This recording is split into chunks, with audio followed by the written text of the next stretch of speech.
요한복음 2장 1절로 11절까지의 말씀 찾으셔서 한 절씩 교독하시겠습니다.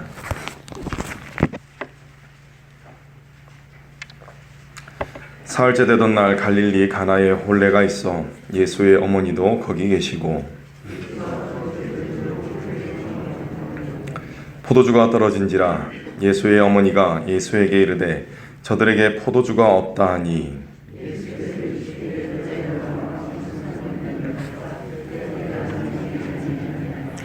그의 어머니가 하인들에게 이르되 너에게 무슨 말씀을 하시든지 그대로 하라 하니라.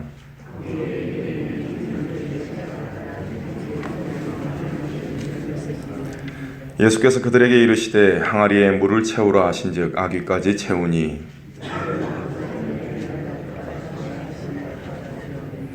연회장은 물로 된 포도주를 맛보고도 어디서 났는지 알지 못하되 물 떠온 하인들은 알더라. 연회장이 신랑을 불러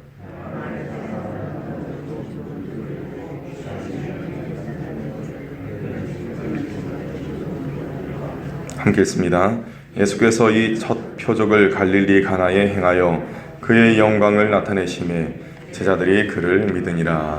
아멘. 할렐루야. 오늘도 말씀으로 하루를 살아가실 여러분들을 환영하고 축복합니다. 먼저 전해드리는 말씀이 있습니다. 내일 월삭 감사 예배가 있습니다. 그리고 오늘 저녁 금요 기도회는 없습니다. 내일 월삭 감사 예배 참석하셔서 2월 한 달을 기도로 예배로 열어가시길 바랍니다. 제가 지난 시간에도 그렇고 오늘도 그렇고 요한복음으로 함께 은혜를 나누고자 합니다. 요한복음에는 예수님의 자기 계시가 있습니다.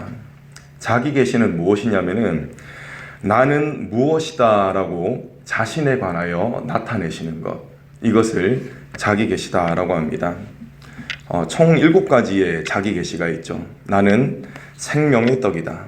나는 세상의 빛이다. 나는 양의 문이다. 나는 선한 목자다. 나는 부활과 생명이다. 나는 길과 진리와 생명이다. 그리고 마지막으로 나는 포도나무다. 이렇게 예수님께서는 자신을 나타내십니다. 자신을 무엇으로 나타내십니까?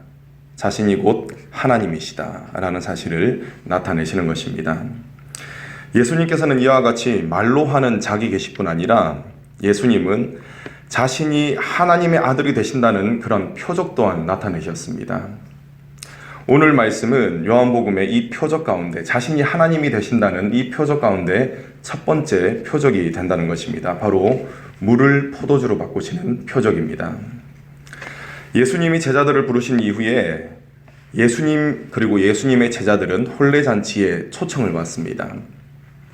그런데 때마침 그 초청된 자리에서 정말 즐겁게 잔치에 임하고 있는데 포도주가 때마침 떨어지게 됩니다. 포도주가 떨어졌다는 것은 이것은 두고두고 이제 입에 오르내릴 만한 그런 큰 일이거든요. 그래서 이 잔치집이 아주 큰 일이 났습니다. 이 잔치에 예수님과 그리고 예수님의 어머니 마리아가 같이 초청을 받았다는 것은 예수님과 이 잔치집이 혼주가 굉장히 긴밀한 관계에 있다라는 것을 뜻합니다. 그래서 마리아는 이 큰일이 벌어지는 것을 그냥 두고 볼 수는 없었습니다. 그래서 예수님의 능력을 알고 있기 때문에 예수님께 이 문제를 가져가는 것이죠. 자, 예수님은 이 문제에 개입하려는 것을 꺼려 하십니다. 그러한 말씀을 하십니다. 그럼에도 불구하고 마리아는 믿음으로 행동을 취합니다. 하인들에게 예수님이 무슨 말씀을 하시든지 그대로 순종하라 라고 단단히 이른 것입니다. 유대인들은 율법과 전통에 따라서 손을 씻는 이 정결 예식을 행했습니다.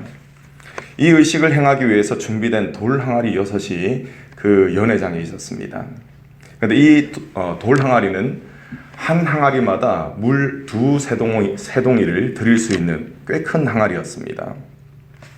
예수님은 하인들에게 이 항아리 아귀까지 물을 가득 채우라 라고 명령을 하셨죠.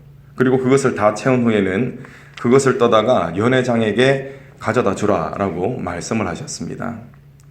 이 말씀은 정말 이해할 수 없는 그러한 명령이었습니다. 그럼에도 불구하고 이 하인들은 예수님의 말씀에 순종해서 물을 아기까지 채우고 그리고 그것을 떠다가 연회장에게 가져다 주었습니다. 그런데 연회장에게 이 물을 가져다 주었을 때 이 물은 더 이상 물이 아니었습니다. 포도주로 변화되어 있었다라는 것입니다. 맛을 본 사람들은 누구나 깜짝 놀랄 정도의 이 포도주는 최상급의 포도주였습니다. 이 기적이 가지는 상징적인 의미가 있습니다. 그것을 두 가지로 말씀을 드리겠습니다. 첫 번째로 옛 언약의 시대가 지나가고 새 언약의 시대가 시작되었다라는 것을 보여주고 있습니다. 옛 시대를 상징하는 유대 정결의식에 사용되는 물, 이 물을 포도주로 바꾸심으로써 예수님은 자신을 새 언약의 출발점으로 드러내셨습니다. 그리고 두 번째로는 새 시대는 새 창조를 통해서 이루어진다라는 사실을 나타내 보이셨습니다. 가나안 혼인잔치에서 물을 포도주로 바꾸신 사건은 예수님이 바로 새 창조의 역사를 이루시는 분이다라는 것을 나타내고 있습니다. 종합해 보겠습니다. 종합해 보면은 물을 포도주로 바꾸시는 것, 이 사건은 새 시대를 여시고 새 창조를 이루시는 메시아, 그분이 바로 예수님이다라는 사실을 나타내는 것입니다. 여러분, 물이 포도주로 바뀐다는 것은 무엇을 의미합니까? 완전히 변화되었다라는 것을 의미하는 것입니다. 여러분, 지난 시간에 다루었던 나다나엘에 대한 이야기를 한번 떠올려 보시기 바랍니다. 나다나엘은 예수님을 영접했습니다. 그리고 주님은 나다나엘에게 다음과 같은 말씀을 하셨습니다. 우리 50절 말씀, 1장 50절 말씀을 한번 읽어보실까요? 1장 50절 시작. 예수께서 대답하여 이르시되 내가 너를 무화과 나무 아래에서 보았다 함으로 믿느냐? 이보다 더 큰 일을 보리라. 아멘. 나다나엘은 자신을 꿰뚫어 보신 예수님에 대해서 굉장히 놀랐습니다. 그런데 예수님이 무엇이라고 말씀하십니까? 네가 놀라기에는 아직 이르다. 더 놀랍고 큰 일을 네가 보게 될 것이다. 예수님께서 그렇게 말씀하셨습니다. 그렇다면 이처럼 더 놀랍고 더 큰 일이 무엇이겠습니까? 바로 이것입니다. 새 창조의 역사라는 것입니다. 네가 나를 영접하였기 때문에 이제부터는 나로 말미암은 새 창조의 역사를 보게 될 것이다. 그것을 예수님은 말씀하시는 것입니다. 여러분, 예수님을 영접하게 되면은 모든 것이 바뀌게 되는 새 창조의 역사가 일어남을 믿으시기 바랍니다. 세상 사랑에 푹 빠져서 멸망으로 치닫던 사람이 예수님으로 말미암아 생명의 길로 가는 거룩한 순례자로 변화되게 됩니다. 정말 놀라운 변화입니다. 이러한 사례는 여러분 얼마든지 있습니다. 예전에 술과 도박 그리고 세상 염려에 빠져서 살아가던 아무런 소망이 없던 사람들, 그 사람들이 예수님을 믿고 새 삶을 찾은 그런 사례들 얼마나 많습니까? 본질상 진노의 자녀였던 모든 사람들을 믿음 안에서 하나님의 자녀로 변화시키는 이 능력이 누구 안에 있다는 것입니까? 바로 예수님 안에 있다는 것입니다.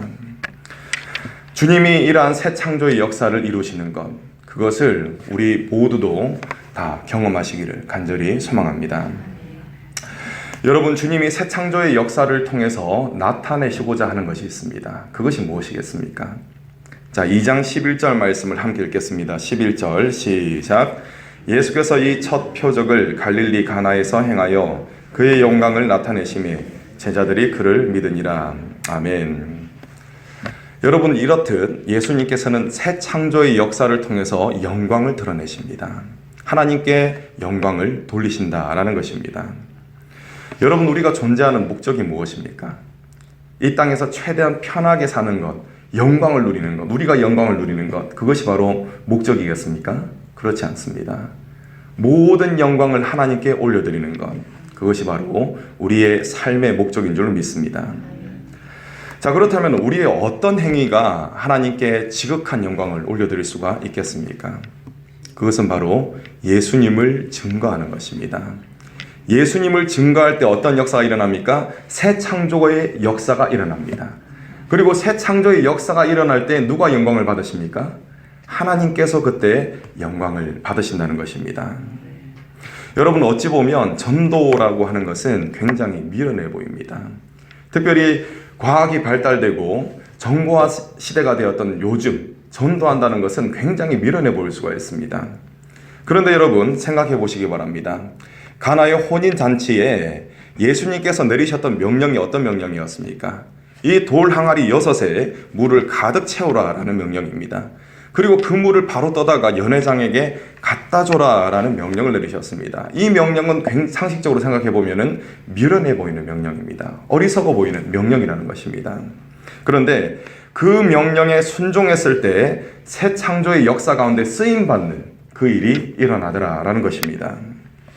9절 말씀을 보시면은 새 포도주가 어디서 났는지 연회장은 알지 못하더라라고 했습니다. 그런데 누구는 압니까?